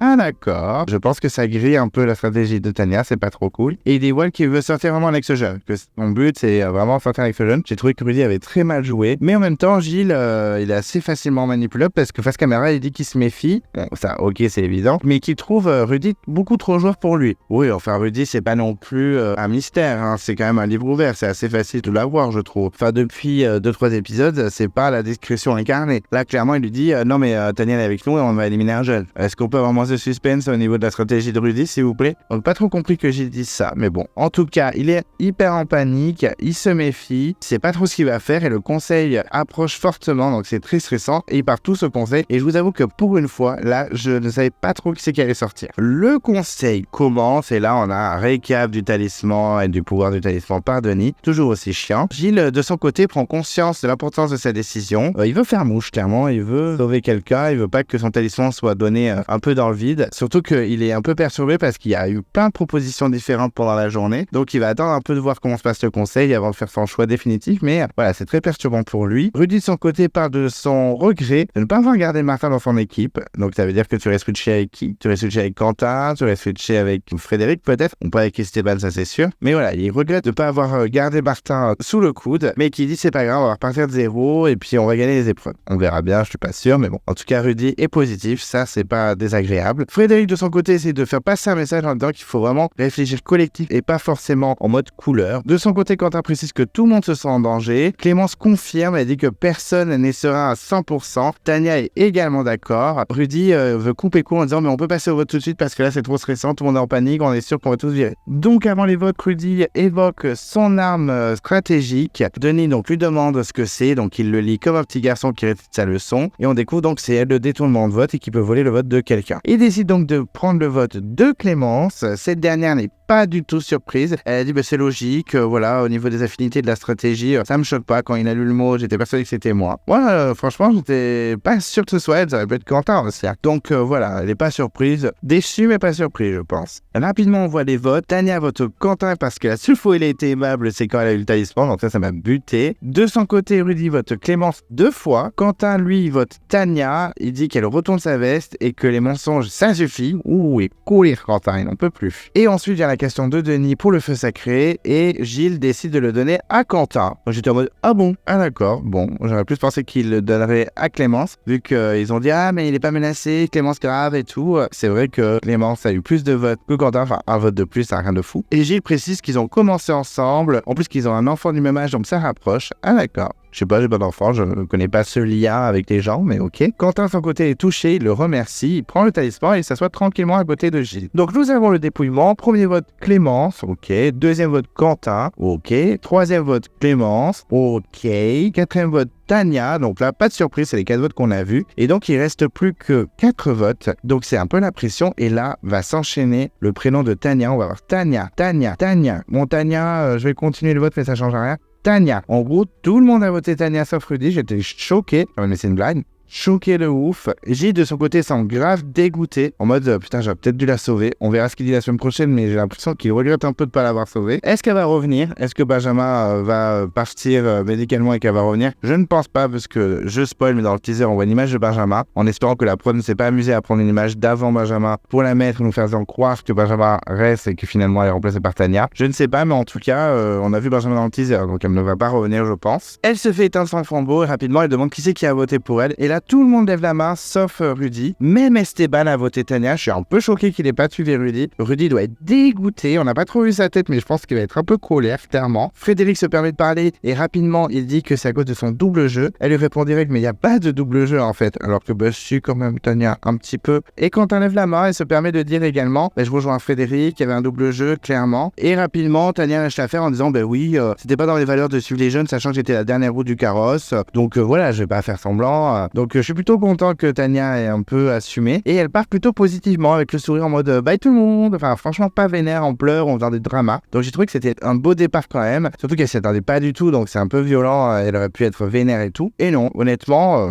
je trouve qu'elle est plutôt positive. Ensuite, on a le teaser. Donc on découvre qu'on aura l'épreuve de la régate, donc les radeaux. Les candidats ont l'air très motivés. On voit aussi Rudy qui est en train de se noyer, trop marrant. Enfin, j'ai pas envie qu'il meure, hein, mais j'ai trouvé des scènes assez rigolotes. On a une épreuve aussi avec des cordes et des bouées à récupérer, donc je sais pas trop comment ça va se passer. Alors l'épreuve des cordes, ça me parle un peu, mais est-ce qu'ils vont pas rebanner le truc? On verra bien. On a Quentin qui est vraiment en larmes, qui est au bout de sa vie. En mode, il était pas prêt pour ça, mais pour ça quoi? Quelle situation? Pareil, on entend Denis qui dit qu'il y a une surprise et on voit un espèce de conseil un peu fait à l'arrache dans le noir. Je me suis dit, mais qu'est-ce que c'est un conseil surprise? Qu'est-ce qui se passe? C'est vrai que ça fait longtemps qu'on appelle conseil surprise. Donc en plus, c'est l'équipe des jeunes parce que j'ai vu qu'il y avait Grâce dans le lot. On a aussi Clémence qui dit qu'elle peut virer un allié assez rapidement. Ah d'accord, donc elle est capable de voter contre Quentin ou contre Frédéric. Elle est prête à tout, la Clémence. Très bien. On a une Clémence joueuse et perfide. On valide. Si elle peut être perfide, moi je valide.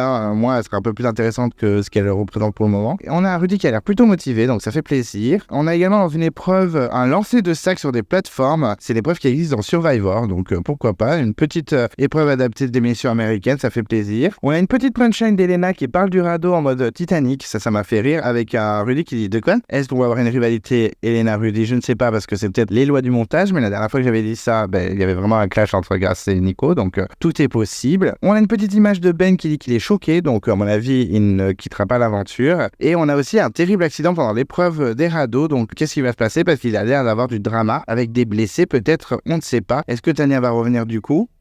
Peut-être, nous verrons bien. Ensuite, on a l'interview de l'éliminée, donc Tania. Elle dit qu'elle tombe de très très haut, elle s'y attendait pas du tout. Personne lui avait dit qu'elle allait virer. Personne n'a prévenu qu'elle était en danger. Elle est un peu deg, elle se dit j'aurais dû plus me méfier, être moins naïve. Mais après, elle dit c'est le jeu, c'est comme ça, donc je l'accepte. Donc plutôt beau départ. Elle est pas trop colère non plus. Ensuite, au niveau des votes, on a Frédéric qui a voté Tania à cause de son double jeu. Très bien. Anne-Sophie vote Tania également parce qu'elle est faible sur les épreuves. Alors là, je dis non. Je dis stop. C'est très agaçant. Parce que Tania, sur le feu, elle est arrivée 3e, alors qu'Anne-Sophie est arrivée 9e, quand même, faut pas déconner. Sur l'épreuve des pierres, elle en a ramené grave sa mère, alors que elle, Anne-Sophie, elle a peine touché la corde et elle est en train de se noyer. Donc il faut arrêter de mentir. Anne-Sophie, c'est insupportable. Déjà qu'Alexandre n'est pas supporté. Là, Tania, c'est un peu gros. Ensuite, Esteban vote Tania parce que c'est une ex-jeune. Bon. Et il veut tous les éliminer. Et il commence par elle. Je pense que Rudy va pas forcément apprécier. Et Elena vote Tania également parce qu'elle dit qu'il y a eu beaucoup de mensonges, donc je peux pas te faire confiance. Oh.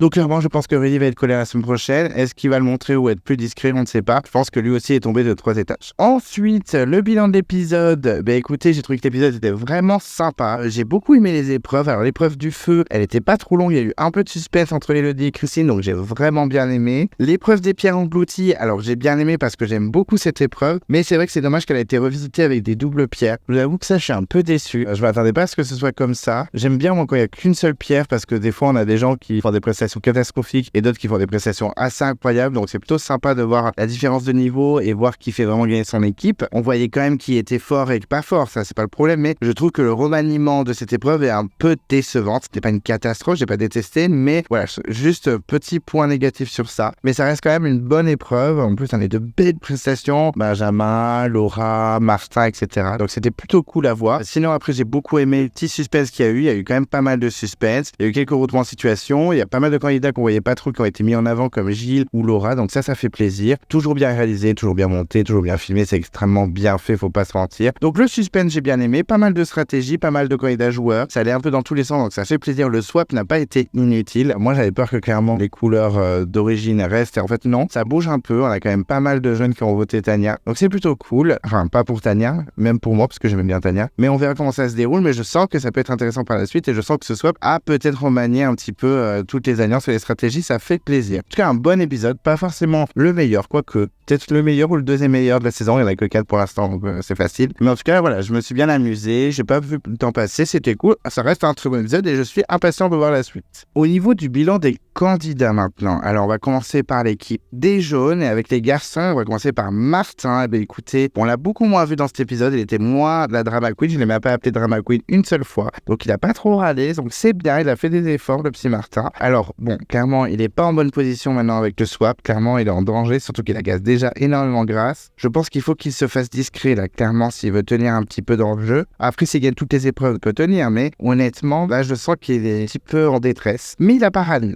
Ça plutôt cool. Sur l'épreuve, il a été excellent. L'épreuve des pierres englouties, il a été assez incroyable. Je pense qu'il gagne des points. Je sais que Nicolas peut sûrement raisonner Grace en mode ouais, mais au niveau mérite, il est quand même très très fort pour mieux virer Julie ou Christine. Donc en tout cas, il a été très très bon. C'est juste que là, niveau stratégie, il est en danger. Donc on verra si ça lui coupe l'herbe sous le pied et que l'aventure s'arrêtera bientôt pour lui, je ne sais pas. Mais en tout cas, il a été moins drama queen, même si j'aime bien aussi son côté drama queen. Mais il a beaucoup moins râlé. Il a peut-être pris un peu trop de place pour Grace. Mais en tout cas, je trouve que voilà, il a quand même été performant et pas trop saoulant, donc moi le Martin je le soutiens toujours, je l'apprécie plutôt bien. Ensuite Nicolas, alors le premier rite de l'aventure, mais je n'arrive pas à le détester, vraiment je le trouve hyper attachant, il a l'air tellement d'une gentillesse sans nom, donc vraiment je le soutiens toujours. C'est vrai qu'il est vraiment trop premier rite, il est vraiment trop parfait, limite agaçant, mais je l'aime bien quand même, voilà, je le trouve plutôt cool, je pense qu'il peut aller très très loin. Le seul truc qui peut le court-circuiter, c'est ses performances sur les épreuves en unification, il peut être dangereux, mais après je sens que certains candidats peuvent être plus forts que lui quand même, il n'y a pas que Nicolas, mais en tout cas voilà, moi je l'aime bien, il est feel good, il est toujours positif, il a envie de pêcher, toujours souriant, il a fait des compliments à Benjamin, enfin franchement, non, c'est quand même un bon gars, même s'il est agaçant parce que trop parfait et trop pro-mérite, je l'aime bien quand même si c'est pas le gros coup de cœur comme au tout début de l'aventure. C'est vrai que l'épisode 1, je l'avais encensé et après ça s'est un peu calmé, mais là ça va un peu mieux. Ensuite, Benjamin, franchement, je le trouve moins inutile que dans les 2 premiers épisodes, il fait moins candidater, a été un peu perdu, surtout que là il est séparé de Tania, donc c'est pas plus mal parce que stratégiquement c'est chiant, mais je veux dire au niveau de l'image, il passe moins pour le candidat Davia Décabrisé qui veut choper Tania, clairement. Alors en plus, je pense que c'est pas du tout le cas. Mais en tout cas, voilà, je l'ai bien aimé. Sur les épreuves, il a été bon. En particulier, les pierres englouties, il a été assez excellent. Donc chapeau à lui, il a pêché pas mal. Bon, il s'est éclaté l'oreille. Est-ce qu'il va revenir? Je pense que oui, on l'a vu dans le teaser, donc il y a des chances. Mais en tout cas, je trouve qu'il gagne des points. C'est pas le gros coup de cœur et je l'adore pas, mais en tout cas, il m'agace pas du tout. Alors qu'au début, je pensais que j'allais le détester, mais pas du tout. Je le trouve plutôt appréciable, donc plutôt cool pour Benjamin. Et ensuite, Gilles, qui a pris énormément de place dans cet épisode. Je suis choqué. Je m'attendais pas à ce qu'on le voit autant. Effectivement, il a le talisman, il est arrivé premier sur l'épreuve du feu, il est allé chez les rouges, il est allé au conseil, c'est lui qui a un peu été au centre des stratégies, surtout dans l'équipe des rouges, donc honnêtement il a pris beaucoup de place. Est-ce que c'est une future gagnant? Il y en a beaucoup qui disent ça, que c'est une future gagnant. Je n'espère pas parce que malgré tout, malgré ce côté tout gentil, un peu perdu, on a l'impression qu'il veut pas faire de mal à une mouche, je le trouve vraiment trop lisse, il manque un petit peu de caractère. Même lui il dit que Rudy est un trop gros joueur pour lui, alors que Rudy n'est clairement pas un gros joueur non plus. J'ai vu des candidats dans Koh-Lanta qui sont de meilleurs joueurs que lui. J'ai un peu peur que ce soit un gagnant un peu trop lisse s'il l'emporte. J'espère qu'il va se réveiller un peu, mais c'est vrai qu'il a pris énormément de place. Le montage commence à vraiment le montrer. Est-ce que c'est le montage du gagnant? Je ne sais pas, mais moi j'arrive pas non plus trop à m'attacher, même si il est plutôt attendrissant quand même un petit peu. Ensuite, les filles, on commence avec Grace, ce qu'on a beaucoup moins vu dans l'épisode d'avant. Le moment où on a le plus vu, c'est qu'elle a pesté comme jamais contre Martin. Alors moi, je vous avoue, ça m'a fait beaucoup rire. Je sais que ça a peut-être énervé certains d'entre vous parce que c'était un peu gratos, surtout qu'elle a un peu imité. Mais moi, j'avoue que ça m'a fait rire. Alors, peut-être parce que j'aime beaucoup Grace, mais pourtant j'aime beaucoup Martin. Donc, je sais pas. C'est comme quand Jade avait imité Alix dans La Légende. Il y en a pas mal d'entre vous qui n'ont pas apprécié. Moi, j'aime pas trop Jade et j'aime beaucoup Alix et ça m'a buté, ça m'a fait beaucoup rire. Donc, écoutez, je pense que des fois, il faut avoir de l'autodérision aussi. Je pense qu'Alix n'a pas du tout mal pris et je pense que Martin dans sa télé n'a pas mal pris non plus. Mais en tout cas, ça m'a fait rire quand elle disait hé les gars, et qu'on revoyait des images de Martin. Hé les gars, ça m'a vraiment fait rire. Je trouve quand même que c'est une belle personnalité, même si des fois elle fait des têtes cheloues et qu'elle râle rapidement parce qu'elle a l'air d'avoir un fort caractère. Elle est quand même présente pour les épreuves. Alors là, dans cet épisode, elle a pas forcément montré de ouf. Même si elle est arrivée 3ème, je crois, ou 4ème sur le feu. Mais sur les pierres, on l'a quasiment pas vu. Alors peut-être qu'elle a fait un truc cool, hein, je sais rien, mais on l'a pas vu. Mais en tout cas, voilà, ça reste quand même une de mes favoris. Peut-être ma favorite depuis qu'Alexandre est parti. Parce que clairement, Alexandre restera mon numéro 1 de la saison. Mais maintenant qu'il est plus là, il faut que je remanie mon classement. Et je pense que Grace est numéro 1. Même si on l'a pas beaucoup vu et que c'était que pour aller. Mais je l'aime beaucoup. J'aime bien ce gros caractère. Ensuite, Laura, qu'on a beaucoup vu dans cet épisode également, que ce soit en stratégie, en social ou en épreuve. Effectivement, elle était forte partout. Sur les épreuves, elle a été bonne, en particulier Pierre Angoulouti, où elle a été excellente. Elle a pas mal parlé niveau stratégie. On sent qu'elle a pas mal d'idées derrière la tête. Et socialement, voilà, elle s'entend plutôt bien avec les gens. Elle a dit au revoir à sa copine Clémence, donc c'est un peu dur pour elle. Mais en tout cas, c'est une candidate que j'aime bien. C'est pas le coup de cœur de malade, mais franchement, honnêtement, à surveiller. Je vous l'avais dit en début de saison que c'était une candidate à surveiller. Et résultat, ça commence à porter ses fruits. C'est pas encore un truc de malade, elle prend pas énormément de place, mais quand même, on l'a bien vu. À voir par la suite. Mais en tout cas, je la surveille de près parce que je pense qu'elle peut être très intéressante.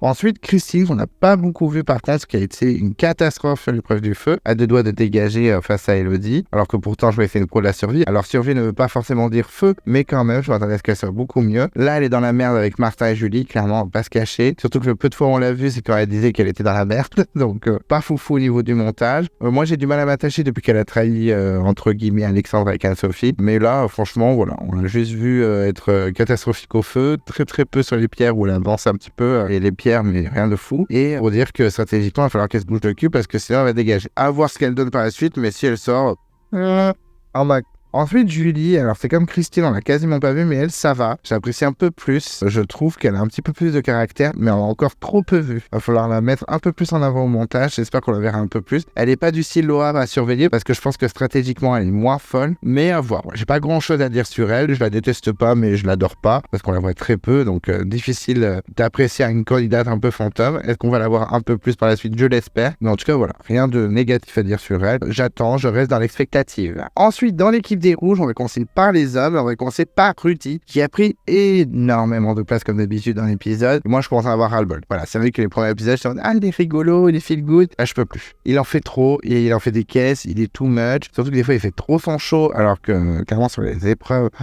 c'est un fiasco. Là, les 2 épreuves, fiasco. Il est arrivé avant-dernier, il était dans les 3 derniers, sur le feu. À l'épreuve aquatique, mais clairement, il dit qu'il est nul dans l'eau, donc il a été catastrophique aussi. Pour moi, c'est vraiment un point faible. C'est pour ça quand Anne-Sophie élimine Alexandre et ensuite élimine Tania en disant ouais, j'élimine les plus faibles. Mais je pense que tu ne regardes pas les épreuves, Anne-Sophie. Tu dois tourner le dos, fermer les yeux pendant les épreuves, je ne sais pas, mais tu n'es pas assez attentif parce que tu vires pas les bonnes personnes. Donc voilà, je trouve qu'en épreuve, il est loin d'être fou. Ok, il a fait une belle prestation sur les cibles en début d'aventure, mais après, il n'a pas été transcendant et voire mauvais. Donc rien de fou. Socialement, ok, il est feel good, mais il en fait tellement des caisses que je pense qu'il va commencer à agacer. On a quand même Elena et Anne-Sophie qui penchaient sur l'idée de le sortir, alors que clairement, c'est quand même un gros candidat. Je pense qu'à part Esteban chez les Rouges et un peu Tania, mais elle est out, donc pas grand chose à dire. Il a pas non plus 36 amis. Là, en plus, Tania est sortie, donc il est un peu dans la merde. Même Esteban n'a pas suivi, alors que bon, il avait quand même son avantage stratégique qui a servi à rien. Je le sens pas en si bonne position. Et puis, il en fait des caisses. Il est trop dans les stratégies, mais trop en avant. Il fait un peu le show dans les caméras, c'est très agaçant. Je suis un peu déçu. Est-ce que c'est les lois du montage qui me le fait détester? Peut-être. Mais voilà, j'ai vraiment du mal. Après, détester, c'est un mot un peu dur, mais je l'apprécie pas vraiment. Et moi, j'espérais qu'il sorte. Honnêtement, je suis un peu deg pour Tania. Pourtant, je pensais pas la soutenir quand je voyais l'épisode 1 ou 2. Mais honnêtement, ouais, j'aurais préféré qu'elle reste et que Rudy sorte. Ça aurait été assez jouissif, je l'avoue. Ensuite, Esteban, donc on l'a beaucoup plus vu que dans le dernier épisode, parce que dans le dernier épisode, on avait juste vu son vote, et juste dire, c'était bon les poissons. Voilà. Là, on l'a un peu plus vu qu'il a su le secret de Rudy, qu'après, il a pas mal discuté avec les filles pour essayer de diriger les votes comme il voulait. Bon, il a pas suivi son pote Rudy, donc est-ce que ça va un peu casser le binôme? On verra bien. Mais moi, j'accroche toujours pas. Ça allait mieux dans un épisode, mais là, franchement, voilà, il m'intéresse pas forcément. J'arrive pas à m'attacher à ce personnage. Je le déteste pas non plus. J'ai rien contre lui. Mais c'est vrai qu'en plus, il est pote avec Rudy, donc rien de foufou pour Esteban. Sur les épreuves, il reste très correct, il n'y a aucun problème. Mais voilà, pas forcément transcendant pour moi. S'il sort lui aussi, ça me dérangerait pas du tout. Ensuite, Quentin, que je pouvais pas piffrer. Là, ça allait un peu mieux dans cet épisode, mais rien de foufou. Il s'est quand même encore un peu acharné contre Tania. Bon, à juste titre, parce qu'elle a clairement changé d'alliance. Hein. Ils n'ont pas été trop naïfs non plus. Mais je trouve quand même qu'il n'est pas assez attachant. J'ai du mal à m'attacher à ce candidat. Il s'est un peu trop acharné sur les jeunes en début, ça m'a saoulé. Et là, ouais, rien de foufou. Même son petit binôme avec Gilles ou son petit binôme avec Fred, je m'en moque. Franchement, voilà, pas trop attachant. Je le hate pas, mais il est clairement au bottom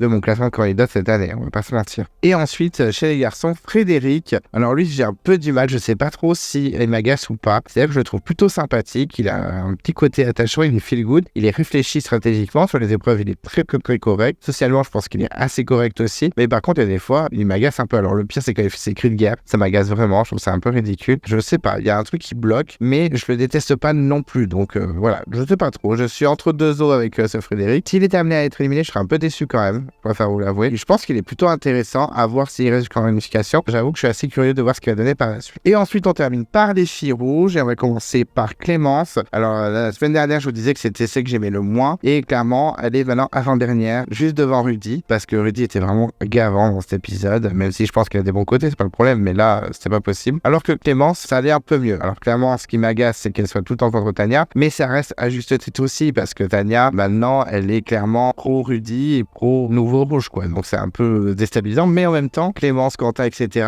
faut pas vous étonner aussi qu'elle n'ait pas envie de vous suivre, étant donné que vous vouliez à tout prix la sortir. Donc excusez-moi du peu, soyez pas surpris qu'une nana qui allait être out au conseil suivant, se rebelle et aille dans une autre alliance. Enfin, faut arrêter de faire les naïfs. Donc je suis partagé avec cette Clémence. Je ne l'apprécie pas clairement. De là à la détester, faut pas déconner. Mais pas transcendante. Et si elle avait pu sortir ce soir, j'aurais été très content, je dois l'avouer. Ensuite, Elena, effectivement, ça va de mieux en mieux. Alors clairement, c'est Osef pour moi. Si elle sort, j'en ai un peu rien à faire. Mais par contre, je la trouve vraiment positive. Je sais pas pourquoi les gens se sont acharnés sur elle. J'ai l'impression que ça va mieux quand même. J'ai l'impression que les gens sont moins hystériques sur elle. Mais je trouve quand même que, quoi qu'il arrive, elle est quand même positive. C'est juste des fois, elle dit des phrases qui peuvent être tournées dans n'importe quel sens et du coup, négativement contre elle. Je pense qu'elle s'en rend pas compte. Bon, mais quand même, elle est plutôt sympathique. Voilà, mais clairement, Osef de mon côté, franchement, pas grand intérêt pour l'instant. Mais elle est un peu réfléchie. Avec Anne-Sophie, elles ont fait quelques petites alliances, mais rien de foufou quand même. Pas grand intérêt pour moi pour le moment. Peut-être qu'elle va me surprendre par la suite, nous verrons. Ensuite, Anne-Sophie, alors moi, depuis qu'elle a éliminé Alexandre, je peux plus la piffrer, donc je vous avoue que j'ai du mal à rester objectif avec elle. Mais là, bon, voilà, elle a joué, elle veut jouer, elle veut faire son truc solo, pourquoi pas. Ce qui m'agace, c'est qu'elle est sortie Tania,